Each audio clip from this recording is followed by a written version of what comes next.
Salut tout le monde, j'espère que vous allez bien, bienvenue dans cette nouvelle vidéo Lego. Aujourd'hui on continue la vague Harry Potter de juin 2022, 7 boîtes, on attaque la 5e boîte et il s'agit surtout d'une boîte qui prend de la place derrière moi, elle est grande. Il s'agit, vous l'avez compris, du ministère de la magie qui est vendu pour 99,99 €, tout ça pour ne pas dire 100 € et c'est avant toute chose une boîte qui a été assez clivante quand elle est sortie. Le design n'a pas fait plaisir à tout le monde, on va dire ça comme ça. Pour autant, c'est la première fois qu'on voit le ministère de la magie et il est vrai qu'il y avait certainement des attentes autour de cette boîte. Eh bien écoutez, ce que je vous propose, on reste entre nous, entre fans de Lego, on va regarder ce ministère d'un petit peu plus près et puis on se retrouve juste après pour débrief un peu, voir ce qu'on en pense, voir ce que j'en pense, bien évidemment, pour éventuellement vous guider vers un achat ou pas sur cette boîte, parce que après tout, comme d'habitude, c'est bien ici le but de cette vidéo. Allez, on y va.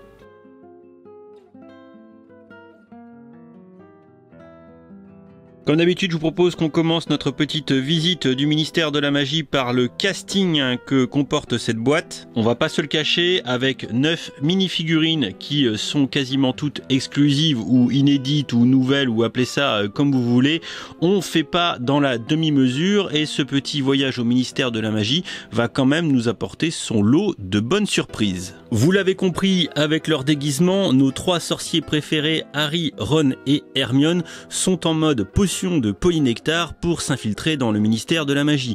Vous reconnaissez d'ailleurs les tenues comme dans le film, ce qui nous montre que c'est inédit et que c'est fort bien fait. Vous les voyez, les petits M, les petits pins agrafés ou brodés sur les tenues, c'est de toute beauté. Mais bien évidemment, si vous voulez une bonne infiltration, eh bien il faut prendre des personnels du ministère de la magie avec de gauche à droite Harry qui se transforme en Albert Runcorn, on a ensuite Ron qui se transforme en Reg Quatermole et enfin à droite Hermione qui se transforme en Mafalda Hopcrick. Ensuite, dans les personnages, on va dire un peu secondaires, random, on a Papa Arthur Weasley avec une tête qu'on a déjà vue, un torse qui est plutôt sympatoche, et à droite, Madame Marie Quatermole qui se fait d'ailleurs dans le film rouler une galoche par Ron, voilà, avec tous les deux des têtes qui ont du coup déjà été vu. Pour Madame Quatermole, je sais pas si la tenue est inédite ou pas, en tout cas elle fait son petit effet avec en plus les jambes tampographiées, c'est plutôt stylé. Propose ensuite de terminer avec une brochette de vrais méchants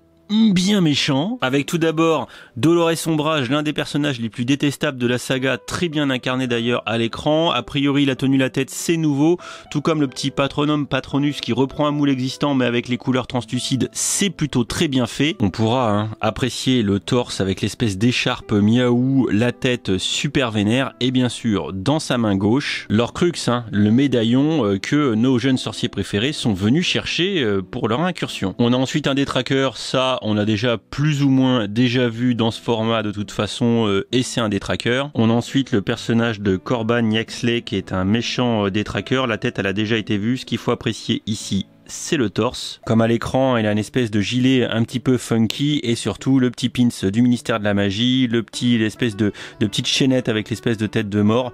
Voilà, ça fait vraiment des belles mini-figurines. Et je trouve que c'est encore plus sympa et plus flagrant avec le personnage de Pius Stickness, le pseudo-ministre de la magie qui règne sous le règne de Voldemort, avec pareil le torse qui me semble inédit, puisque là encore on a le petit pins ministère de la magie et le petit costard comme dans le film, et la petite tête inédite et ses cheveux longs, regardez, puisque comme dans le film il a les cheveux longs, pépère, voilà, avec une petite tête un petit peu de petit rat musqué comme dans le film, et en plus ça vous le découvrirez, mais la majorité des figurines ont une double tête, voilà, c'est du bel ouvrage. Bon, et si maintenant on regarde un petit peu la construction rapidement, parce que vous allez voir c'est assez vite fait, on commence tout d'abord avec quelques accessoires qui l'accompagnent. Tout d'abord une petite cabine téléphonique, bon on l'a vu, c'est je crois plutôt au début de la saga pour que Harry se rende au ministère de la magie. Je crois que ça c'est vraiment plutôt quand même au début de la série de films, parce qu'après vous le savez c'est poudre de cheminette et tout le tintouin. On a ensuite ici ce qui ressemble plus ou moins je pense à des lettres qui volent toutes seules avec leur petite magie. Voilà, bon pourquoi pas, c'est de la déco. Et enfin on a une espèce de pseudo statue avec une pseudo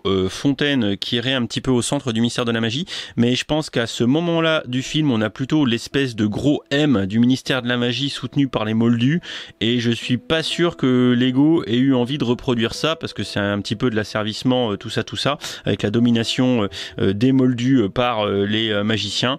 Donc à la place, on a ce truc-là qui fait office, on va dire, de décoration centrale. Et à tous ceux qui se sont dit, oui, c'est vide, oui, c'est creux, oui, c'est tout ce que vous voulez quand le set a été annoncé, bah une fois qu'on le voit monter, je peux pas forcément trop vous donner tort, quoi. Parce que oui, on a deux espèces de colonnes avec un grand vide en plein milieu, et puis c'est tout. Alors après, globalement, côté technique de montage, c'est quand même plutôt pas mal. On a des espèces de bow windows, ces fenêtres en arc de cercle, c'est assez typique d'ailleurs, ça marche plutôt pas mal. Au rez-de-chaussée, à gauche, on a les cheminées par lesquelles les sorciers arrivent, et il y a même une petite fonctionnalité. Avec le levier qui est derrière, bam, je peux éjecter Papa Weasley. Comme vous pouvez le constater, les deux tours, les deux bâtiments, les deux colonnes de bâtiments sont symétriques. À gauche, on vient de le voir, la cheminée avec Papa Weasley qui a disparu. Et à droite, on a un bout de bâtiment dans lequel sont entassés des piles de journaux avec l'Undesirable Number 1, l'indésirable numéro 1, à savoir Harry Potter,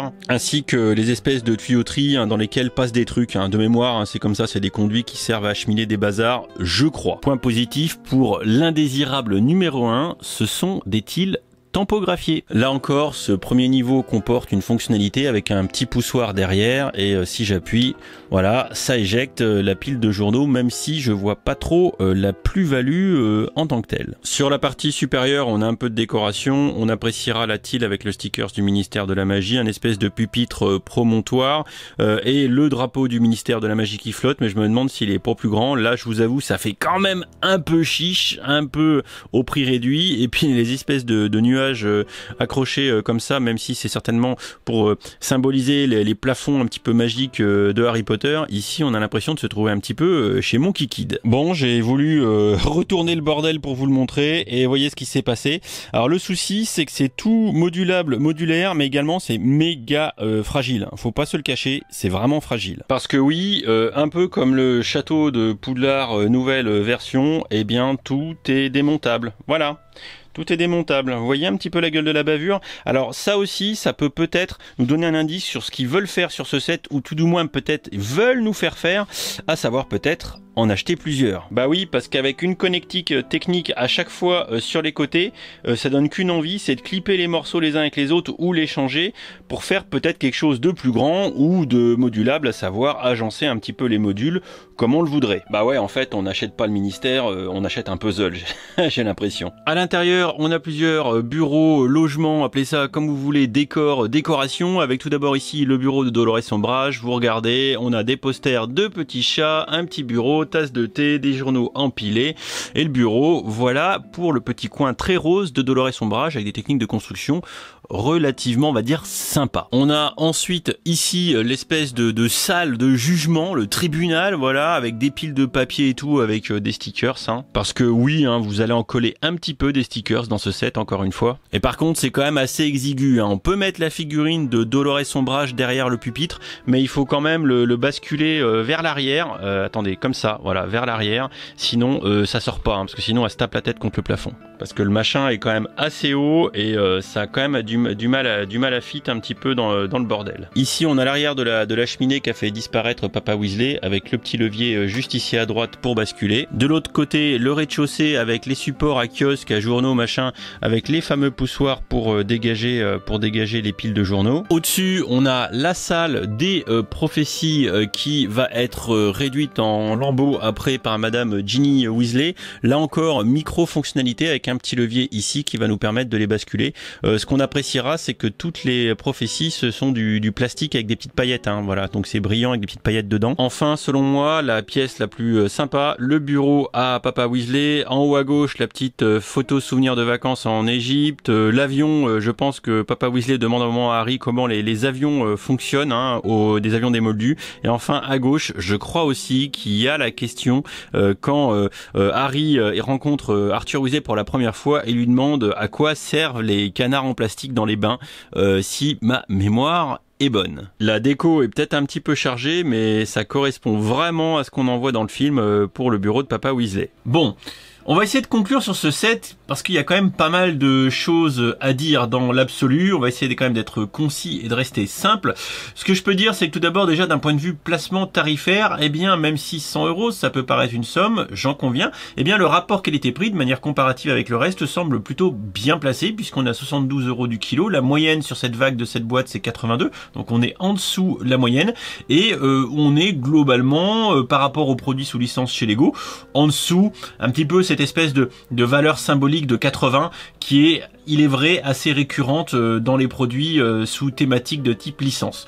Voilà, premier point, côté tarifaire, on est plutôt pas mal. Ensuite, d'un point de vue design, eh bien, je comprends que ça puisse être clivant puisque c'est concrètement un peu vide, un peu haut, un peu vide, mais dans l'absolu, c'est avant toute chose ici un playset, ce n'est pas un set d'exposition. Alors, encore une fois, si on se met ici sous le regard, sous le prisme d'un enfant, peut-être que lui va s'éclater, alors qu'il est vrai, un adulte peut-être y trouvera un petit peu moins son compte, puisqu'avant toute chose, le set semble orienté sur la thématique de la modularité, et tout comme le montre la boîte ici, où finalement ils ont basculé certains modules pour les mettre en rang les uns à côté des autres, on peut quelque part s'amuser à modifier le set. Ou en acheter plusieurs exemplaires, hein, parce que comme vous le savez, pas folle la guêpe de Billund, hein. Après, c'est vous qui voyez. Donc, c'est pas un set typé collection, c'est clair, on aura du mal à le mettre à côté des autres bâtiments. Ça, c'est vrai aussi, ça s'intègre pas facilement dans une ville, ça, je veux bien en convenir.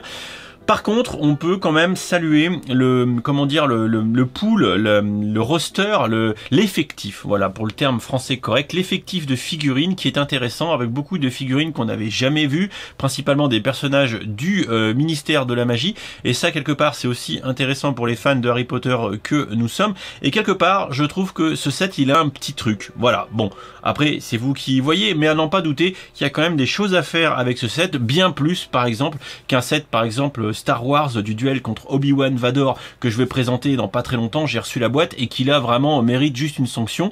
Je pense que malgré les critiques qu'on a pu observer sur ce set, je pense que tout n'est pas à jeter compte tenu d'un placement tarifaire qui est pas forcément déconnant, un pool de figurines plutôt intéressant et un design qui vous plaira ou pas, mais qui peut peut-être quand même laisser des possibilités, surtout auprès des plus jeunes. Voilà pour mon avis, c'est ce que j'en pense. Vous avez le droit de pas être d'accord et on en discute dans ces cas-là en commentaire de la vidéo. Bien sûr, mon conseil, ce n'est toujours pas d'acheter ça Day One, mais d'attendre que les prix baissent. Ce set étant déjà bien positionné, si vous le touchez à moins de 100 €, vous allez commencer à faire une affaire relativement intéressante. Ça reste cher toujours, mais plus intéressante que si vous achetez tout prix jambon. N'oubliez pas, courant de cet été, vraisemblablement au mois de juillet, un Gift with Purchase Harry Potter qui sort.